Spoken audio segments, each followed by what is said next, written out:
السلام عليكم ورحمة الله وبركاته، نتمنى تكونوا بخير وعلى خير. اليوم نحضر معكم فول مشرمل بالطريقة ديالي. كنحتاجو في المقادير كيلو ونص ديال الفول. كاين ليكم تزيدو ولا تقلوا على حسب اللي بغيتو. كنغسل نقشر هداك عفوا كنقي هداك الفول وكنحيد ليه النباتة ديالو ونغسلو من قبل ما نديرو يطيب. كندير ليه واحد الفليحة على شكل زائد ضروري من هاد الطريقة هادي باش متلقش لينا الزروقية ديالو. كنديرو شوية الملحة، شوية الهريسة، شوية البزار، شوية ديال الخرقوم، شوية ديال القزبر يابس، شوية ديال الكمون، معلقة صغيرة ديال التحميرة تكون عامرة، ومعلقة صغيرة عامرة ديال مطيشة الحك، معلقة صغيرة عامرة ديال الثومة. انا كانت عندي في الفريغو.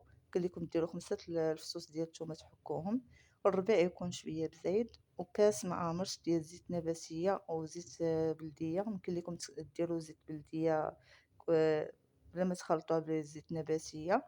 كاس ونص ديال الماء، و3 الفصوص ديال الفلفلة حارة، ونص حامضة قطعتها على جوج. كنسد على الكوكوط ديالي، ما كنشحر حتى شي حاجه، كنديرو ديريكت في فوق البوطه مده ديال ثلث ساعه ما تفوتوهاش. كيوجد معانا، وهذا هو النتيجه ديالو. كيجي شارب بديك لاصوص ديالو، كيجي خاسر وطالق الزويته وطيب مزيان كما كتشوفوا في الصوره. غادي نحط شويه في الطبسيل وتشوفوه معايا كيفاش غادي يجي.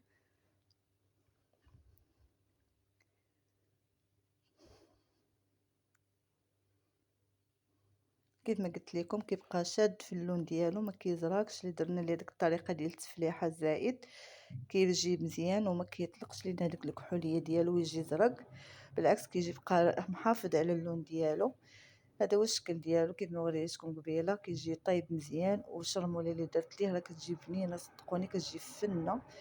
وما تنساوش المشتركه في القناه وتفعيل الجرس، وشكرا على المتابعه.